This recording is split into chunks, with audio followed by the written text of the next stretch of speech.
Usted, el Espíritu Santo y nadie más. A ver, cuente. La moral para mí es todo lo que tiene que ver con el alma y lo ético, todo lo que tiene que ver con nuestras virtudes en la parte profesional, en la parte humana. ¿Están de acuerdo con eso el resto de la clase?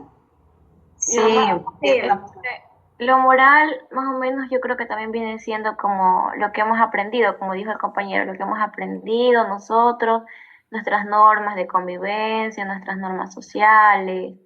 Y la ética creo que se basa más en lo que es la reflexión, o sea, como que pienso y luego actúo, o sea, pienso antes de actuar.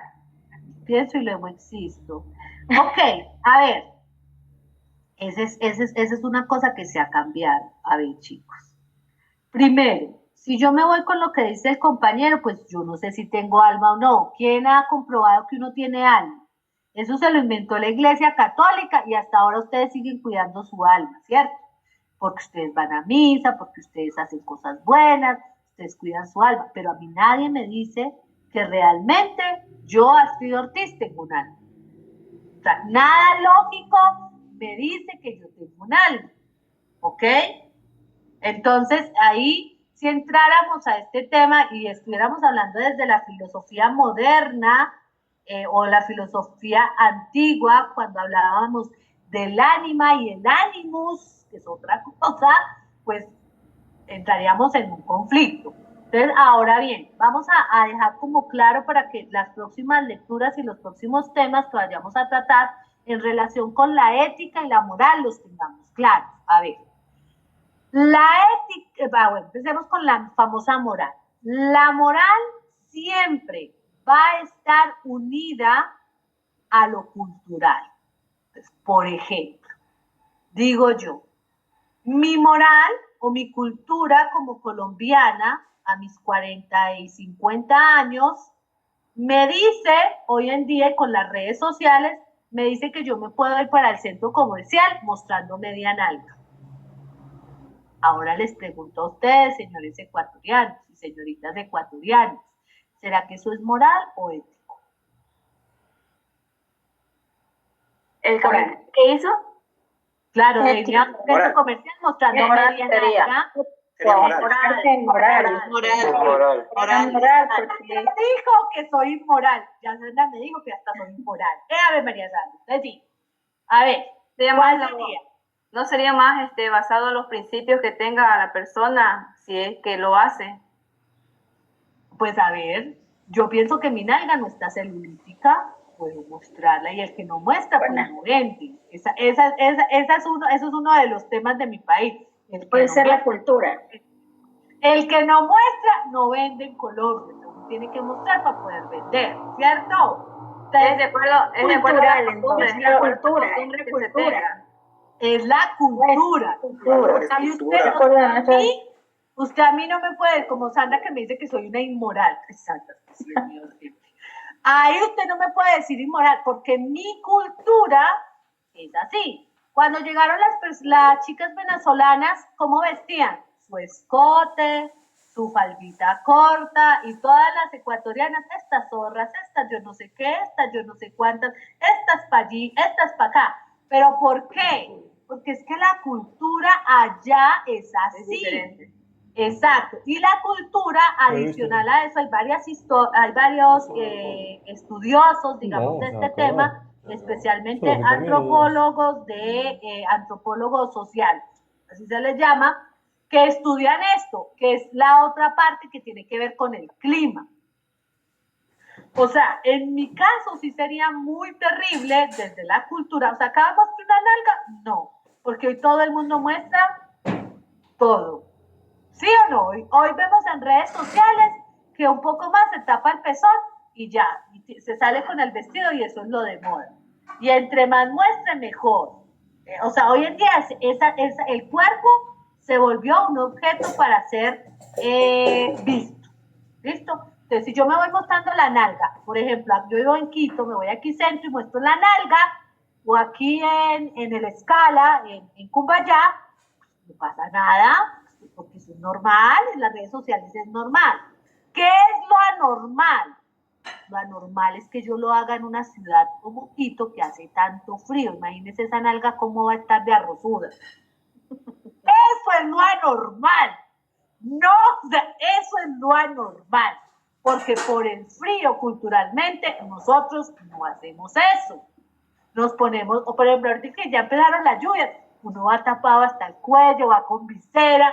Eso es lo normal. Lo anormal es que yo salga en este frío en Quito a mostrar una nalga por ahí.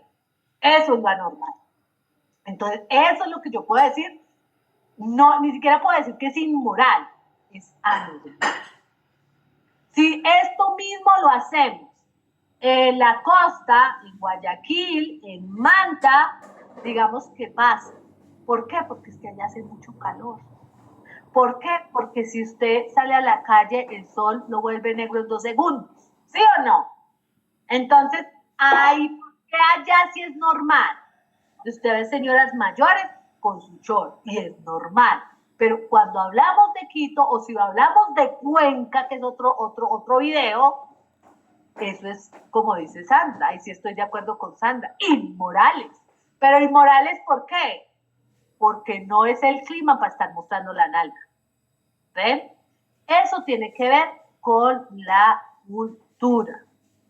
Básicamente, las normas que nosotros aprendemos en casa no son éticas, son normas culturales. Y de ahí que cada familia tenga sus normas diferentes. Por ejemplo, si yo viviera en Colombia, en las comunas en Medellín, por ejemplo, pues yo sería narcotraficante, bueno, sería narcotraficante. Sería, ¿cómo le llaman a esto? Que matan por dinero. Sicaria. La sicaria. Y a ladrón. Bueno, sería, o sea, ni qué Rosario Tijeras. ¿Ok? ¿Por qué? Porque esa es la cultura. Porque ahí sobrevive el más fuerte, sobrevive el que aprende en el AMPA, digámoslo así, que fue, digamos, la narconovela, las series que se regaron o se dieron o hicieron conocer a Colombia específicamente en los años 90, ¿ok? Pero si vamos a la realidad, pues encontramos también en estos mismos barrios, en estas mismas comunas, vamos a encontrar gente que logró estudiar y ser médico, vamos a encontrar gente que logró ser pintor, que logró y que se ha ganado premios y que ha logrado cosas. ¿Por qué? Porque la cultura de su casa fue diferente, porque el contexto en Medellín es el mismo. ¿Sí ven? Entonces, lo que uno aprende en casa, eso tiene que ver con la moral. Y la moral siempre va a tener que ver con la cultura. Por ejemplo, para mí es malo robar, porque eso nos lo enseña la religión, pero también eso nos lo enseñan nuestros padres. Podemos ser pobres, pero siempre honestos y limpios. ¿Cierto? Nuestra casa pobre, pero limpia. ¿Cierto? Esa es una de las mentalidades que nosotros tenemos en Latinoamérica. Pero mi vecino puede ser pobre, pero no nos vamos a morir de hambre. Si hay que robar, robamos. Y el niño, el joven, normaliza eso de robar como algo común. Y de hecho, en los barrios donde esto sucede, usted sabe que el hijo de su amiga es ladrón. Y es más, usted como ya sabe que hay muchas bandas robando en su mismo barrio, usted se hace amigo del que más roba o el que sea más macabro para que le cuide la espalda. ¿Por qué? Porque usted lo conoce desde niño. Entonces miren que se vuelve una cultura, ¿ok? Ahora vamos a la ética. La ética en este caso tiene que ver con unas normas establecidas socialmente y generalmente en la ética la norma, si se transgrede, siempre hay una penalización.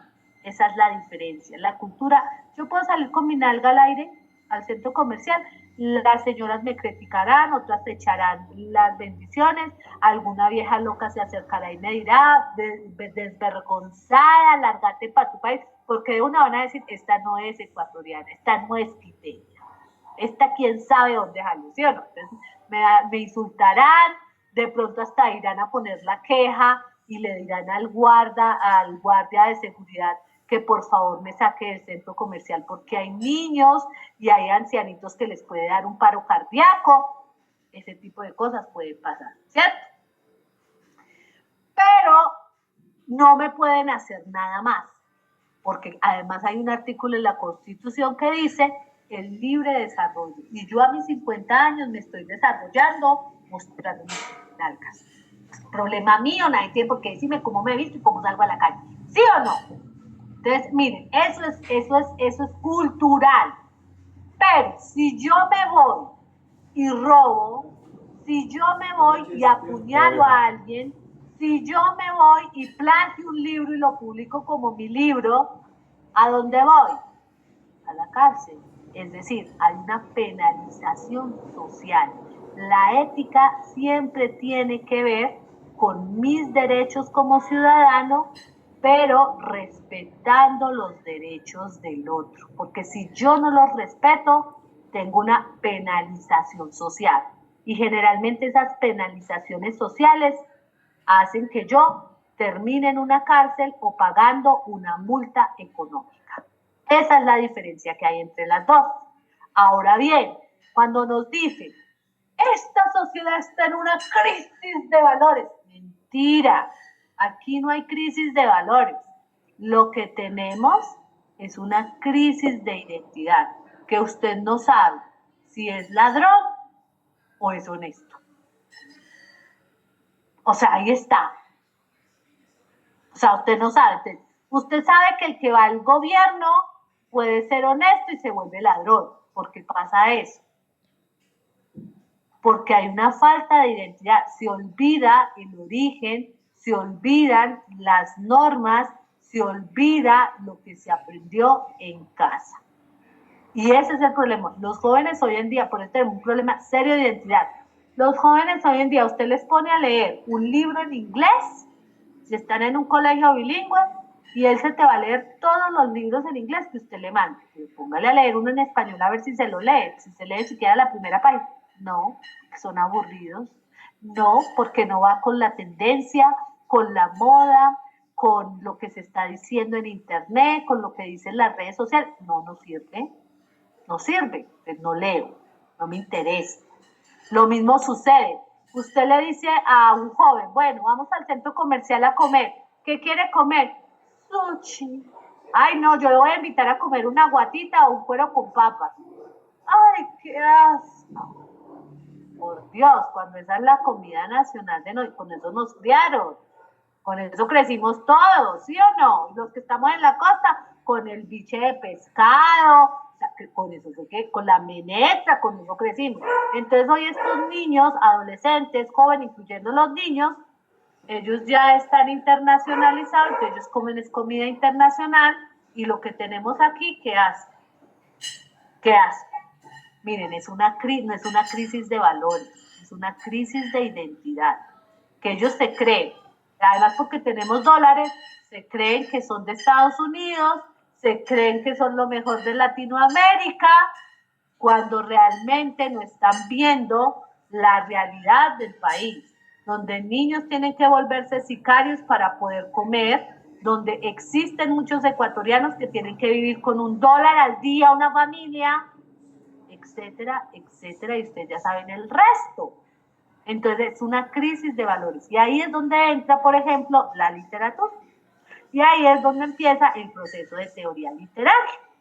La literatura debe, sí o sí, aportar a su época y en el momento que lo requiera esa sociedad. Eso hace parte de la literatura y es uno de los principios que tiene la literatura, entrar a regular eso.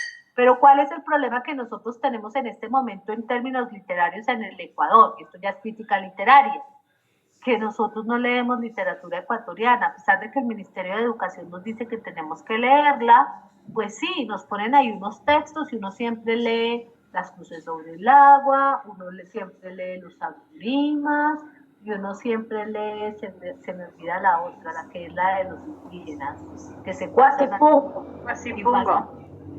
Esos son los clásicos. Eso es lo que usted lee, no lee más.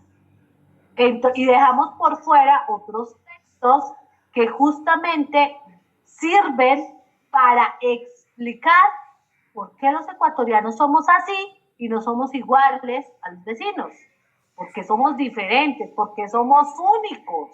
Y eso es lo que ha perdido la literatura dentro de las aulas de clase, básicamente por nosotros docentes. Entonces, aquí Crítica Literaria va a empezar a mostrarles justamente la importancia de eso. Ahora bien, vamos entonces acá con lo que nos dice Platón, y él habla básicamente que dentro de la educación se debería censurar a todos los poetas, porque él decía que la poesía perjudicaba la educación de los jóvenes, y pues obvio, ya les conté, ¿cómo no les va a perjudicar? Bueno, en esta época los jóvenes eran de 22, recordemos que en esa época nadie vivía más de los 30 años, ese era el nivel promedio de vida, o moría en una guerra o moría de una enfermedad. Entonces, obviamente, pues a los jóvenes la poesía los iba o sea, les dañaba la virtud. Y pues obvio, porque usted iba al encuentro de poesía, pero usted sabía que iba a salir ya más violado, o sea, más tocado, digamos, que la llave del baño. ¿Por qué?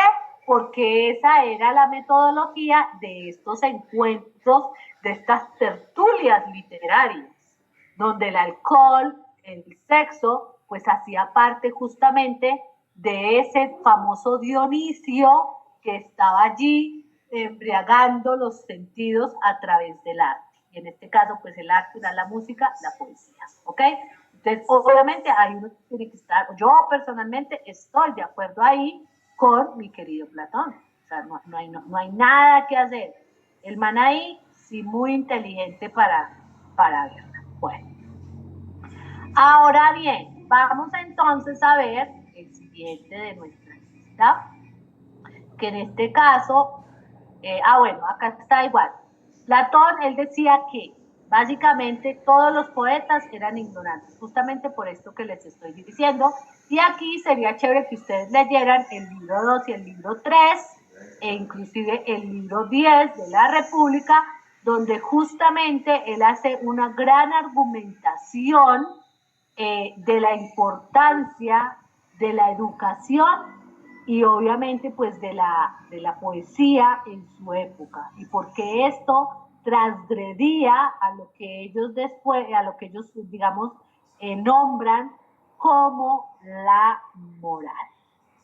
Pero obviamente recordemos que Platón es bien político, entonces pues obviamente eso iba a pasar. De ahí llega nuestro querido y amado Aristóteles.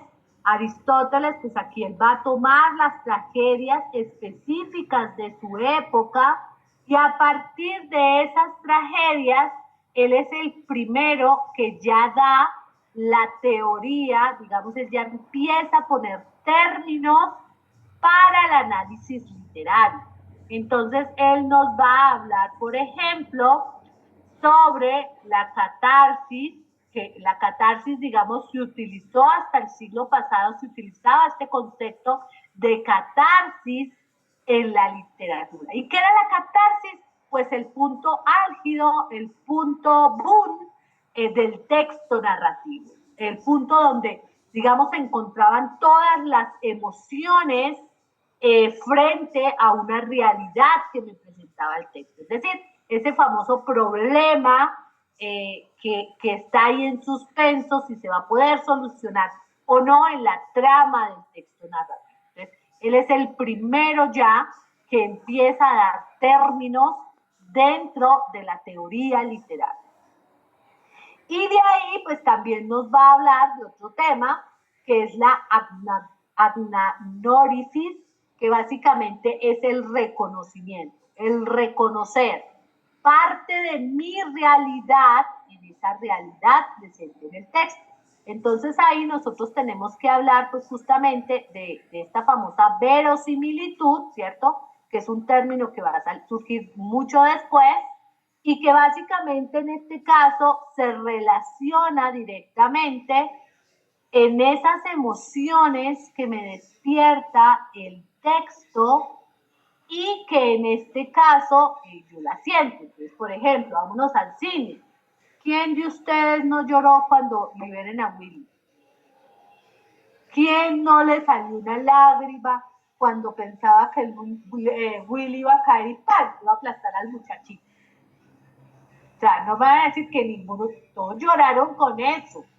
¿Quién no lloró, por ejemplo, cuando se leyó el paciente? Bueno, yo cuando me leí el paciente inglés lloré como 3 días, estúpida. Pero bueno, así es la vida. ¿Quién no lloró? No, ustedes no son tan llorones. A ver, ¿qué ha sido otra? ¿Quién no lloró con el Titanic? A ver, ¿quién no lloró cuando Jack, Jack? ¿Quién no lloró con Jack? ¿Sí o no? Entonces, a eso se refería Aristóteles cuando hablaba de este concepto. ¿Cómo me veo yo reflejado? De hecho, cuando uno lee novelas, chicos, en las novelas que uno lee, por ejemplo, hay una novela que a mí me marcó y hasta ahora tengo que decirlo, no la he leído, no la puedo terminar de leer, y es la novela de Paula. La novela de Paula, que es de Isabel Allende, donde ella narra la historia de cómo muere su hija. Es una novela que yo siempre que, y es más, mire, me acuerdo y ya se me lagrimean los ojos, de cómo una madre tiene que dejar o ver cómo su hija de 30 años se muere.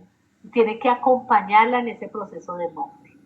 O sea, es una cosa que si tú tienes tu hijo, tu hija, usted dice, mierda, es que primero me tenía que morir yo, no después mi hijo. Y además tenerlo que acompañar a ese proceso de muerte. Y ella ahí es una novela casi autobiográfica de lo que le pasó a ella, y es una novela que yo no puedo leer porque yo empiezo a leer unos capítulos y yo me imagino que eso le puede pasar a cualquiera de mis 2 hijas, y yo empiezo y me ahogo y me pongo que no la puedo leer, no la puedo leer, o sea, porque la forma, o sea, la fuerza que ella le da a ese texto y cómo lo narra, hace que uno como madre lo sienta y se le rompa el corazón, se le rompe a uno algo. No he podido leer esa novela. Entonces, justamente en esa época de Aristóteles, él justamente ya había empezado a analizar estos elementos dentro de la narrativa que había en su época. ¿Ok? Bueno, así también está la amaritía, que básicamente son errores propios de la tragedia, es decir, no todo es perfecto dentro de lo que se propuso en la tragedia. Y aquí él es el primero que habla de la mémesis, que es lo que hoy nosotros conocemos como, ¿cómo lo conocemos? Lo dije ahorita. ¿Cómo lo conocemos, chicos? Verosimilitud. La mémesis básicamente es la imitación de la realidad. Y eso es lo que hace la literatura en muchas cosas. Entonces, ahí es donde uno tiene que preguntar, bueno, si Aristóteles dijo todo esto, entonces será que cuando Odiseo se amarró al mástil para escuchar el canto de las sirenas, porque él era, digamos, el capitán de este barco, y él para hacerse el valiente y que no murieran sus marineros, pues se amarró a este mástil. Entonces, ¿las sirenas sí existían o no? O cuando me habla del monstruo del mar, de 1000 dientes, ¿existía o no existía en esa época? Entonces ahí uno empieza a mirar lo que proponía Aristóteles, la literatura que había, y uno tiene que decir, bueno, o era fantasía o era a medias como estamos ahora. Los extraterrestres existen o no existen, estamos en ese tipo de literatura ahorita, ¿cierto? Entonces, pasa exactamente lo mismo con los análisis que hace en este caso Aristóteles, y que, o sea, que lo ponen a uno a pensar, bueno, si este man me está hablando ya de estas categorías, si este man ya se inventó estas palabras para nombrar esto dentro de la literatura, entonces estas cosas que este man está diciendo se da por hecho de que algo de esto es verdad, ¿cierto? Ahí queda, digamos, porque la literatura se supone que también retrata ciertos momentos históricos. ¿ok? Ahora bien, bueno, vamos aquí a esto. Entonces, básicamente, Aristóteles, pues en ese sentido sigue siendo muy funcional, muy interesante lo que él propone, y obviamente, pues este tema de la retórica, donde habla sobre la persuasión de electos, el logos y el patos, ¿cierto? Que es como tan importante y que se sigue utilizando. De hecho, varias universidades, incluyendo la Universidad de Yale en Estados Unidos, la Universidad Minerva, que ahorita está en Estados Unidos como la número 1 en innovación, le dan clases a sus estudiantes de argumentación partiendo de la teoría de Aristóteles. Y uno dice, por Dios, 25 siglos después y este hippie sigue de moda. O sea, algo tiene que tener. Y digamos, hizo muchos aportes en este caso, no solamente a la retórica, sino también a la literatura. Él fue el primero digamos, ya en dejarnos un diccionario para entender ciertos conceptos dentro de la construcción literaria. Por eso es tan importante. Ok, de aquí nos vamos a la Edad Media. Voy a tratar de llegar hasta aquí, hasta Dante Alighieri, para mañana dedicarnos a esto. Aquí llega la Edad Media, pues en la Edad Media vamos a encontrar a Dante Alighieri, es la obra de Dante Alighieri, la Divina Comedia, que es obligatorio leérselo, es una cosa fantástica. Yo o sea, voy a decirle este man, yo lo admiro de corazón. ¿Y por qué lo admiro? Lo admiro porque este man fue un genio literario para su época. ¿Y en qué sentido fue un genio literario en su época? En que este man, por ejemplo, en la Divina Comedia, él me habla de desnudos y me los describe, él me habla de la tortura y me la describe, y la iglesia, digamos, avaló su libro. Y eso es lo que me parece genial de este tipo. ¿Por qué?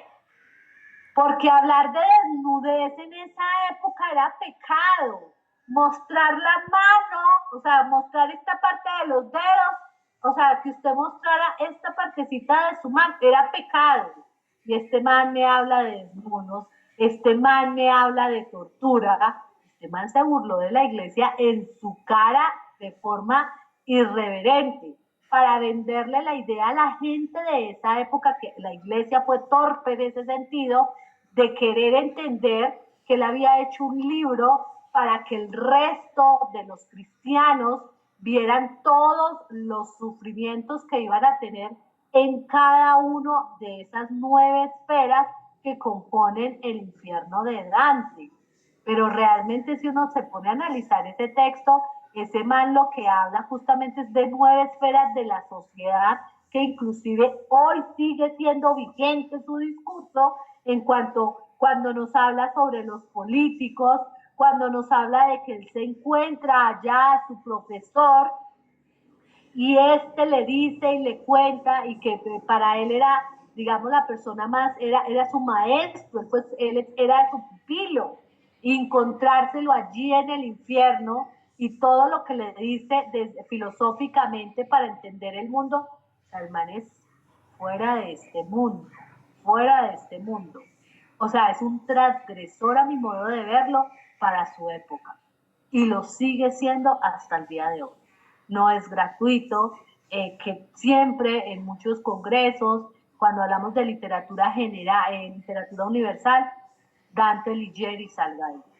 O sea, se ganó ese lugar, porque es un visionario y un transgresor. Digamos que él se adelantó justamente en la Edad Media, se adelantó al renacentismo, le quitó la ropa a los santos. Y en este caso le quitó la ropa y la dignidad a los pecadores. O sea, una cosa maravillosa este señor. Y pues de ahí sigue San Agustín, que en este caso, pues San Agustín, sí, muy lindo, muy querido. Obviamente esta es una literatura religiosa, obviamente es dada para este espacio, donde San Agustín, pues si bien habla básicamente sobre la relación, o sea, él era más como la práctica de la Biblia o la Sagrada Escritura, el Antiguo Testamento, aplicado en lección a la vida. digamos que él era más practicista en ese sentido, mientras que Dante Alighieri fue más filosófico, inclusive político, porque ahí él criticó justamente a estos grandes emperadores, cómo fueron, o sea, si eran tan magnificentes en su época, ¿por qué terminaron en eso? Entonces es una cosa así súper, súper, súper heavy, Dante Alighieri. San Agustín pues tenemos que ponerlo ahí porque pues básicamente él presenta la literatura desde otra postura. Y por ejemplo, cuando uno quiere ver estas dos cosas combinadas, pues tiene que leerse a Humberto Eco y el texto El nombre de la rosa, que justamente es como una mezcla de estos dos personajes. Es un texto también muy, muy, muy interesante. Ok, entonces nos vamos a quedar hasta la Edad Media para que esta noche ustedes pues piensen en el oscurismo de la Edad Media. Van a abrir bien oscuros esta noche y mañana vamos a continuar. Mañana sí tengo que avanzar rápido. Vamos a continuar con el otro proceso. Ahora bien, vamos a llamar a lista muy rápidamente para que se vayan a descansar en estos 3 minutos que tengo. No sé si tienen alguna duda. A ver, a mí, o sea, eso es otra cosa que de pronto no les gusta mucho de ustedes y los entiendo, les respeto.